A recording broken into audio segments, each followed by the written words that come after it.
India news के digital platform India news national में आप सभी का स्वागत है। मैं हूं आपके साथ अर्जुन जहान शेख। 2022 की शुरुआत में खबर ऐसी आई थी जिसने सबको हिलाकर रख दिया था। जी हाँ, मैं बुलीबाई की बात कर रही हूँ और बुलीबाई का जो पूरा मामला है अभी तक वो लगातार कहीं पकड़ता हुआ जा रहा है। अब बात की जाए बुलीबाई की तो 2022 की बिल्कुल शुरुआत में थी और खास करके जो महिलाएं थे उन्हें टारगेट किया जा रहा था और वो भी मुस्लिम महिलाओं को टारगेट किया जा रहा था। और ऐसे में मैं आपको बता दूं कि बुलीबाई के जरिए क्या करते थे, महिलाओं की तस्वीरों को यहाँ पर यूज़ किया जा रहा था। उनकी तस्वीरों के नीचे गलत कैप्शन दिए जा रहे थे या इसके साथ ही उनके फ़ोटो का गलत इस्तेमाल किया जा रहा था। और बुलीबाई एक ऐसा ऐप है जहाँ पर महिलाओं के ऑप्शंस भी लगते थे। जी हाँ, और आपने अक्सर देखा होगा कि अभी हाल ही के दिनों में #बुलीबाई करके ट्विटर पर बहुत ज़्यादा ट्रेंड हो रहा है। यहाँ पर महिलाओं के ऑप्शंस होते थे और बहुत सारे ऐसे मंत्री हैं जिन्होंने सामने आकर खुद ये बयान दिया है कि जब तक ऐसे ऐप को या फिर ऐसे साइबर क्राइम को नहीं रोका जाएगा तो आगे जाके स्थितियाँ खराब हो सकती हैं। लेकिन अगर हम भारत की बात करें तो कोई ये पहला मामला नहीं है कि बुलीबाई का ये पहला केस है। अगर एक साल पीछे जाए यानी कि अगर हम 2021 में जाते हैं तो सुलीबाई केस आया था। जी हाँ, उस वक्त सुलीबाई ने भी बहुत ज़्यादा ट्विटर पर ट्रेंड किया था और मैं आपको बता दूं कि सुलीबाई ऐप के ज़रिए भी महिलाओं को ही टारगेट किया जा रहा था। आप समझ रहे हैं यहाँ पर कि किस तरीके से जो साइबर क्राइम है वो लगातार बढ़ता चला जा रहा है। और हमेशा सरकार दावा करती है महिलाओं की सुरक्षा को लेकर तमाम चीज़ें सरकार हर तरह की दावा करती है, लेकिन यहाँ पर तमाम दावे फेल साबित होते हैं। और अगर सुलीबाई की जो हम बात कर रहे हैं, एक साल पहले का ये केस है जहाँ पर महिलाओं की तस्वीर को उस दरमियान में गलत इस्तेमाल किया जाता था। और इसी के साथ अगर बात करें सुलीबाई के ऐप में क्या करते थे, महिलाओं की तस्वीरों के नीचे गलत कैप्शन दिए जाते थे यानी कि उनके तस्वीरों का गलत इस्तेमाल भी होता था।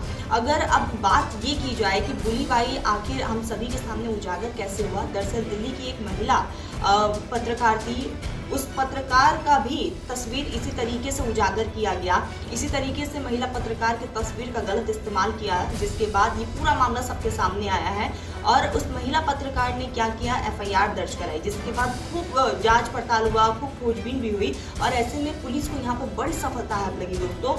पुलिस ने नीरज को यहाँ पर गिरफ्तार कर लिया। नीरज को असम से गिरफ्तार किया गया। पूरा नाम नीरज बिश्नोई है जिसे गिरफ्तार किया गया।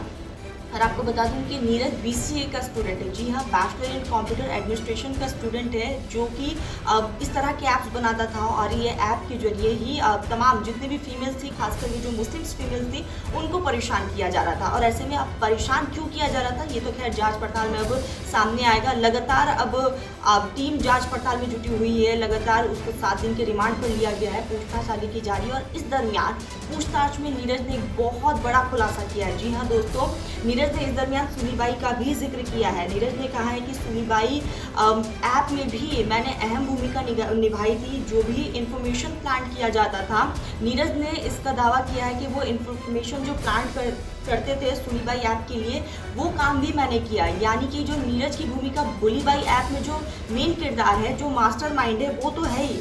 इसके साथ नीरज सुलीबाई ऐप के लिए भी बहुत ज़्यादा सक्रिय था और नीरज ने अपनी अहम भूमिका सुलीबाई ऐप में भी लगाई। और इसी दरमियान नीरज ने एक और बहुत बड़ा खुलासा किया है और वो ये खुलासा है कि नीरज ने सुलीबाई का जो मास्टरमाइंड था उसका नाम ले लिया है। जी हाँ, यहाँ पर नीरज ने ओमकेश्वर ठाकुर का नाम लिया है और पुलिस ने ओमकेश्वर ठाकुर को भी गिरफ्तार कर लिया है। दरअसल मैं आपको बता दूं कि ओमकेश्वर ठाकुर सिर्फ और सिर्फ 25 साल का है। और ऐसे में आप देख रहे हैं कि अगर हम नीरज की बात करें या फिर ओमकेश्वर की बात करें, ये दोनों ही आरोपी ऐसे हैं जो 30 साल से कम उम्र के हैं।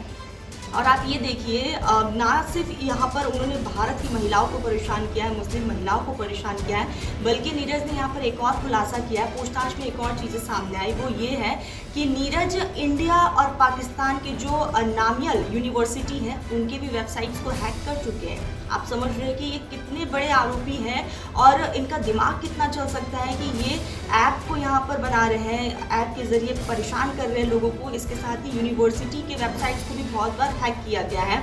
अब लगातार इनसे पूछताछ जारी है और ऐसे में पूछताछ में कई अहम खुलासे भी हो सकते हैं। इसी के साथ बात करें नीरज से जो पूछताछ हो रही है, खबरें ये भी सामने आई है कि नीरज पूछताछ में सहयोग नहीं कर रहा है। नीरज ने यहाँ पर सुसाइड करने की कोशिश भी की है। अब नीरज को इस बात का डर सता रहा है कि कई पूछताछ में या फिर अगर और रिमांड की अवधि को अगर बढ़ाई जाती है तो कई तकलीफें और पैदा ना हो जाए, इसको लेकर नीरज काफ़ी डरा हुआ भी है और नीरज ने यहाँ पर सुसाइड की कोशिश भी की है और ऐसे में अस्पताल में भर्ती करवाया गया, लेकिन फिलहाल नीरज स्वस्थ बताया जा रहा है। लगातार अब आगे की तफ्तीश भी जारी है। अब दोस्तों यहाँ पर सोचने वाली बात ये भी हो जाती है कि इतने पढ़े लिखे इंसान आखिर ऐसा काम क्यों कर रहे हैं। 30 साल से कम की उम्र है और इस तरह के जो काम सामने आ रहे हैं, आखिर क्यों काम कर रहे हैं। अगर हम इनकी फैमिली बैकग्राउंड की बात करें तो फैमिली बैकग्राउंड भी बहुत अच्छा है। आखिर इनके पीछे क्या कोई और भी मास्टरमाइंड है इनका, या फिर इस तरह का ये काम क्यों कर रहे हैं, ये क्राइम क्यों कर रहे हैं। अब ये तो खैर जांच में पता चल पाएगा। आपकी क्या राय है, आप मुझे कमेंट करके ज़रूर बताइए। अगर आपको हमारा ये वीडियो पसंद आया हो तो वीडियो को लाइक करें और चैनल को सब्सक्राइब करें और हाँ, बेल आइकन को दबाना ना भूलें ताकि आप तक वीडियो का नोटिफिकेशन पहुंचता रहे। देश और दुनिया की तमाम खबरों के लिए देखते रहिए इंडिया न्यूज़ नेशनल।